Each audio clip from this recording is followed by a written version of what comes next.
Around Dodge City and in the territory on West, there's just one way to handle the killers and the spoilers, and that's with a U.S. Marshal and the smell of gun smoke.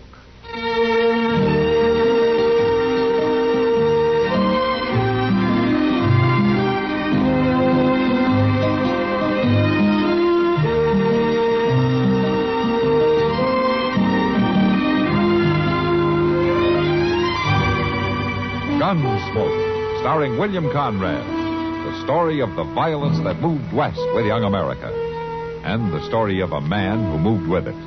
I'm that man, Matt Dillon, United States Marshal. The first man they look for and the last they want to meet. It's a chancy job, and it makes a man watchful and a little lonely.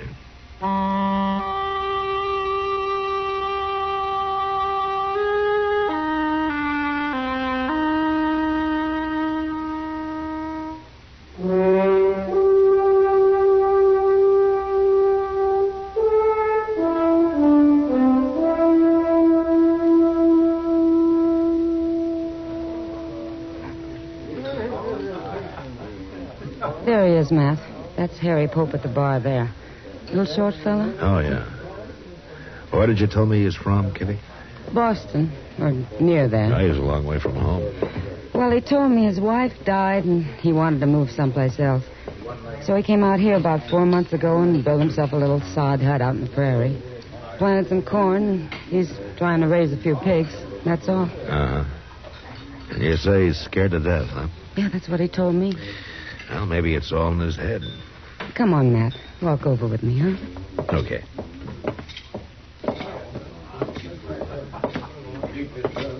Hello, Miss Kitty.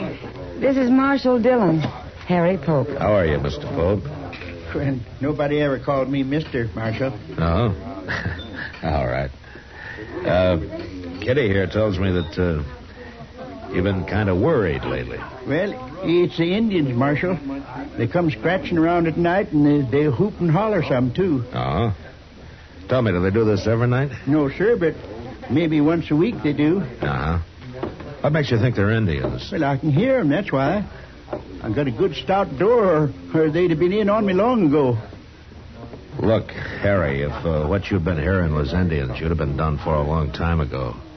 Indians just don't scratch around at night, and they don't come whooping and hollering either. Now, you probably heard talk about Indians, and you're scared of them, and well, it's probably your imagination that's done the rest of it. No, sir, they're Indians, all right. They're right there. I can hear them talking. Then why don't you shoot them? Well, I don't have a gun. Then maybe you better get one. Man needs a gun out here. But if I kill any of them, don't you think they'll go after the whole tribe? No, Harry, I don't think they will. Well, all right, Marshal, I'll try it. I'll get me a gun today.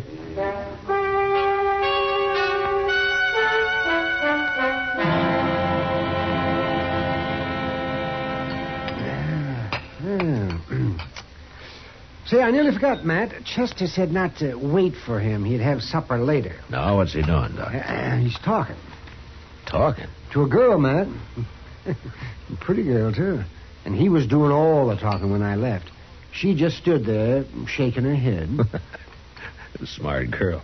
Oh, I don't know, Matt. Marshal Dillon? Oh, hello, Honeyman. You know Doc Adams here, Ned Honeyman. How are you, Doc? Why don't you sit down? Yeah. Marshal, you know that new fella, Harry Pope? Pope? Yeah, I met him a couple of days ago. Why? He killed Joe Carter last night. He what? Carter's worked for me a long time. He was one of the best friends I ever had. We buried him this morning.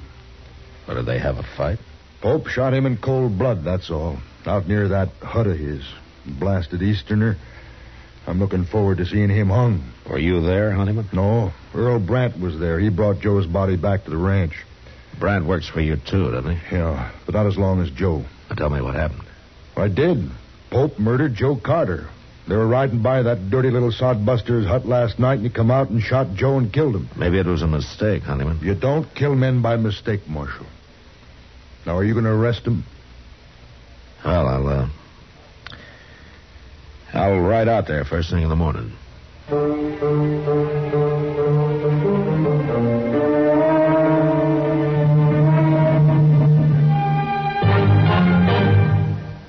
Another visit with Joe and Daphne Forsythe. Joe? Joe, stop reading that paper and talk to me. I'm listening. Go ahead. Well, I was talking to Mrs. Snyder today. You know, she's the one whose boy had 31% less cavities. Uh-huh. Well, she thinks that we should buy bigger savings bonds. Uh-huh. She says that when people can afford it, it makes more sense. Oh, she says there are a lot of different denominations. They start at $25, but then there are $50, $100, $200, and even $500 bonds. Is that so? And then with the ones we've already bought through the payroll savings plan, we'd have quite a nest egg. Uh-huh. Are you listening to me? Uh-huh. Did you know that the total accumulated compounded semi-annual interest of the Series E savings bond will amount to 93 1/3% of the original purchasing price? Uh-huh. I thought so. Joe, what did I say? You said that United States savings bonds are a safe, easy way of investing. I did. That they help guard our country's freedom. And? They're the best investment in America's future. I said something else, too. Oh, yeah. You said that the total accumulated compounded semi-annual interest of the Series E savings bond will amount to 93 1/3% of the original purchase price.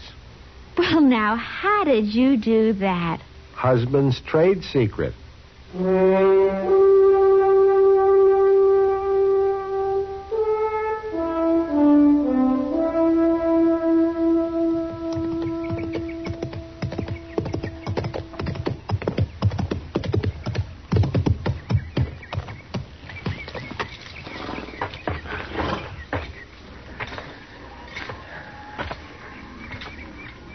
Hello, Marshal. Harry? Well, Marshal, them Indians was back again, all right. Not poor last. But I came outside and shot at them like you said, and they rode off.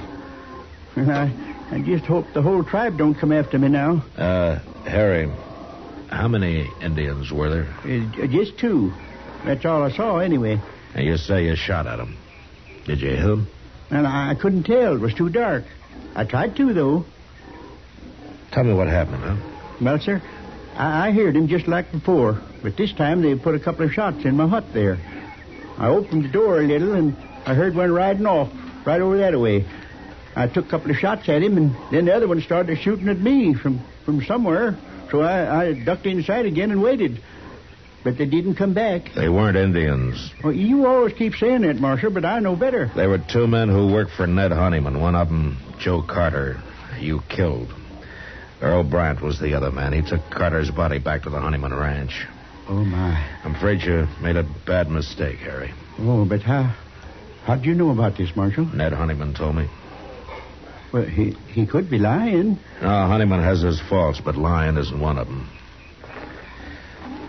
Harry, has there been any trouble between you and these men? Oh, no, sir. I hardly know them. Oh, they've ridden by a few times, that's all, but I wouldn't have shot at him if I'd known who there was. Except it couldn't have been. They were shooting at my hut first. It just don't make no sense at all. You going to arrest me, Marshal? Look, Harry, the Indians that you've been hearing around your place don't exist. Indians just don't act that way. But I believe that you think you've been hearing them.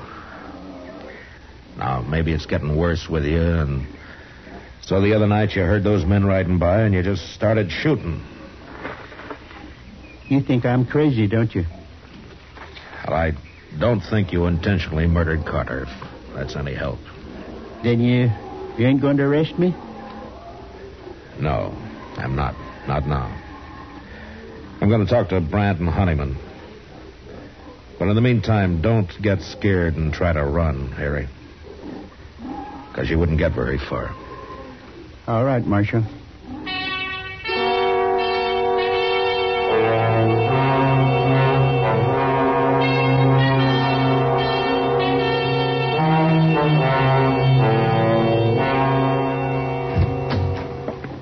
Morning, Marshal. This here's Earl Brandt I brought with me. Marshal, I figured you'd want Brandt's report for the trial. me and Carter was good friends. I aim to see that Yankee sodbuster hung. All right, Brandt, tell me about it. Well, there's nothing to it, Marshal. Me and Carter was riding past his place, and he come out and started shooting at us. He killed Carter. I took a couple of shots at him and drove him back inside that hut of his. And I packed Carter onto the ranch. Will you swear to that in court? Why shouldn't I, Marshal? That little murderer been telling you something else? Yeah. He thought he was shooting at Indians. Indians? Why, that miserable dog... You weren't there, Honeyman. How do you know what happened? Brandt told me what happened. Who else would have shot Carter? Brandt, why do you think Pope shot at you? Well, I don't know, Marshal. He's crazy, I guess. Is that all? That's enough, isn't it? He killed Joe Carter. What difference it make? The difference between murder and something else? Well, bring him in here and ask him. I'll beat the truth out of him if he lies. He isn't here. What? I didn't arrest him. Why not, Marshal? He said he thought they were Indians, and I believe him. Marshal, no man can kill a friend of mine and claim he thought he was shooting Indians. Now, if the law won't see justice done, we will. I'm warning you, Honeyman. You try to kill Pope and I'll arrest you. And if you do kill him, you'll hang for it. We're wasting time. My guess is you and Carter have been hounding that man, making him think there have been Indians after him. Why? Are you trying to drive him out of the country? Your talk gets crazier all the time, Marshal. For the last time, Marshal. You going to do anything about Carter's murder? It wasn't murder, Honeyman. Don't you see that? He's dead, and Pope shot him. That's all I know. That's all I need to know. Come on, Brent.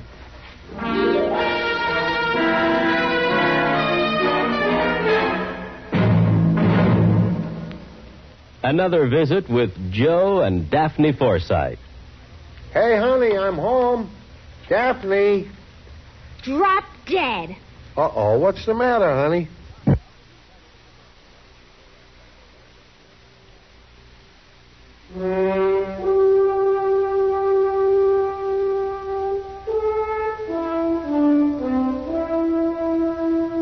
That afternoon, I rode out to see Pope. It was a bad situation, and I did a lot of thinking about it. There was only one solution I could figure out, and I wasn't sure that would work. I found Pope weeding a few miserable rows of corn that he'd planted out in front of his hut. Well, you told me a lot, Marshal, but I don't understand it all. Look, Harry, I don't know why they did it, but Carter and Brandt were the Indians that you thought you heard. I know. You what? Well, I figured that you know what Indians are like and that you wasn't lying to me, so it must have been Carter and Brandt. Oh. Look, Harry, Honeyman and Brandt want you arrested. They're threatening to take it into their own hands. I see. Listen, you're not going to like this, but... Well, it'd be better if you left here. Now, it isn't your fault, but you got enemies now, and you'd be a whole lot safer somewhere else. No, I won't leave. Let him come. I'll fight it out with him. That'll just mean more bloodshed. And like you said, Marshal, I ain't done nothing wrong. The man's got a right to defend himself. I know. But you won't have any peace here. I won't leave, Marshal. All right, Harry. But think it over anyway, huh? I have. I'm sorry about this. Thank you, Marshal. So long. Goodbye.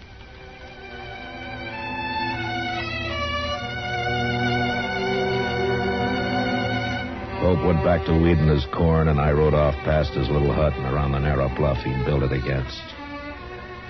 I'd gone maybe a half a mile beyond when I heard 2 rifle shots behind me. I turned and raced back to the bottom edge of the bluff where I dismounted and walked up to where I could see around it. And just then I heard a horse coming along the trail, and I stepped back and waited. Whoever it was had passed within a few feet of me.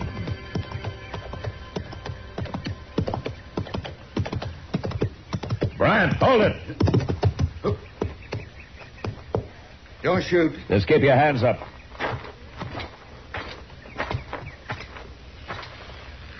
Now throw one leg over and slide off slow.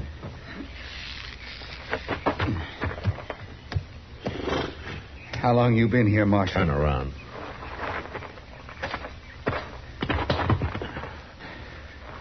All right, you can put your hands down now. I might as well tell you, Marshal. I just shot that Yankee sodbuster. Now, that's something to be real proud of, Brent. He killed a friend of mine. Pope meant no harm to either one of you. What were you trying to do to him, you and Carter? We were just having a little fun. Fun? Well, we'd have a drink or two and ride over now and then, give him a few war whoops. He'd just sit in his hut and shake.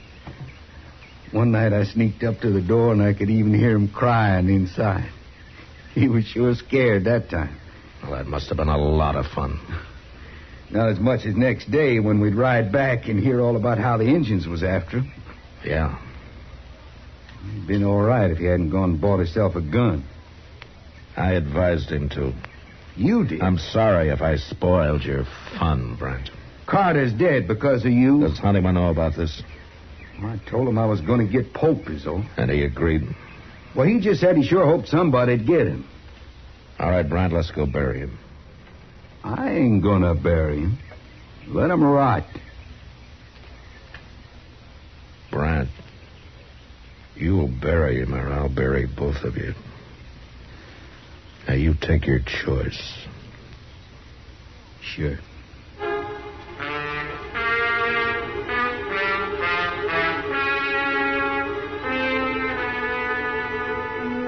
It was too late to try to teach Brant anything, but Ned Honeyman was a different matter.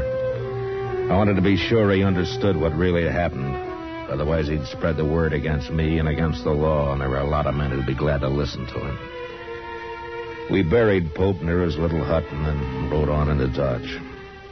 I kept off Front Street and rode up to the jail from the rear.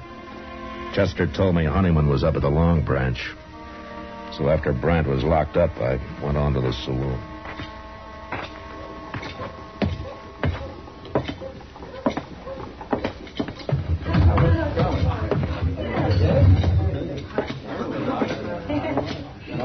Hello, Honeyman. What do you want, Marshal? I've been talking to Brant. He's told me the whole story. Where is he, anyway? He told me that he and Carter had been having fun, as they called it, with Pope, making him think they were Indians. I don't believe it. But even if they had, is that reason enough to kill a man? Pope was acting in self-defense. He wouldn't have shot Carter otherwise. It was a mistake, but Carter brought it on himself. I don't believe it. Honeyman, do you want law in this country or don't you? Well, maybe that depends on who's representing it. That doesn't matter. The law's the same. The law says you can't kill a man and go free, doesn't it? It says you can't murder a man. Who decides which it is, Marshal? You or me? Well, I'd like you to decide this time, Honeyman. All right, Marshal. Go arrest Pope and get him hung. That's how I decided. Pope's dead. You wanted him killed. He's been killed. What do you mean? You said this morning you'd take justice into your hands, didn't you? Well, yes, but... He was out weeding that little patch of corn of his he planted, and he took 2 rifle bullets in the back. Who did it? Are you satisfied, Honeyman? Is that how you wanted it? Well, All Pope had was a sod hut and a few pigs. He didn't know what this country was all about. He might have learned, but your friends got him so scared that he'd sit in his hut and cry. But, Marshal, And then one night he loaded his gun and went outside to fight. It took a lot of courage, Honeyman, for a man like Pope, but he did it. And today I told him that he'd better leave his place, that you and Brant had threatened him and had given him trouble. What'd he say? He said he wouldn't go. He said he'd stay and fight. But he didn't get a chance to fight. What's a man like Pope know about protecting himself? Brant Shot in the back twice. And all Pope had in his hands was a hoe. Marshal, I don't know what to say. Brant's in jail. I'll see him tried for murder, and he'll be hung. I guess I'm as guilty as he is. You could have stopped it, but you encouraged it. You wanted justice done, Honeyman, and fast. I didn't understand. You didn't take time to. The law was too slow for you. Well, the law is new out here, Honeyman, and sometimes I think the only time people want it's when it seems to act the way they'd act themselves if there weren't any law. But it won't work that way. According to the law, you're right or you're wrong, you're guilty or you're not guilty. Well, people out here are having a hard time accepting that, but there won't be much law till they do. And men like Pope will go on dying, no matter how many Brants get hung for it. Marshal, I'm not very proud of what happened. Would it help the law if I get up in court and take my share of the blame for this? I don't know, Honeyman. But it might.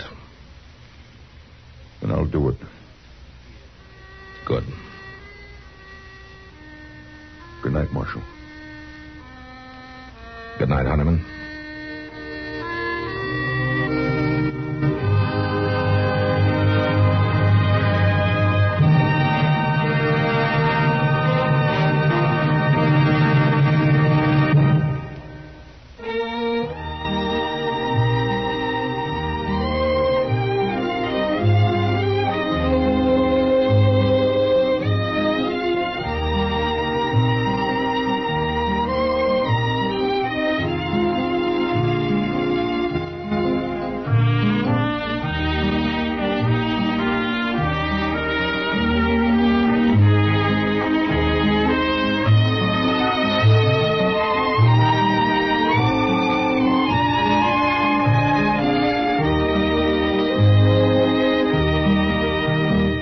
Gunsmoke. Produced and directed by Norman McDonald, stars William Conrad as Matt Dillon, U.S. Marshal. The music was composed and conducted by Rex Corey. Sound patterns were composed by Ray Kemper and Bill James. Featured in the cast were Parley Bear as Chester, Howard McNear as Doc, and Georgia Ellis as Kitty. George Walsh speaking. Join us again next week for another story of the western frontier of America in the 1870s on Gunsmoke.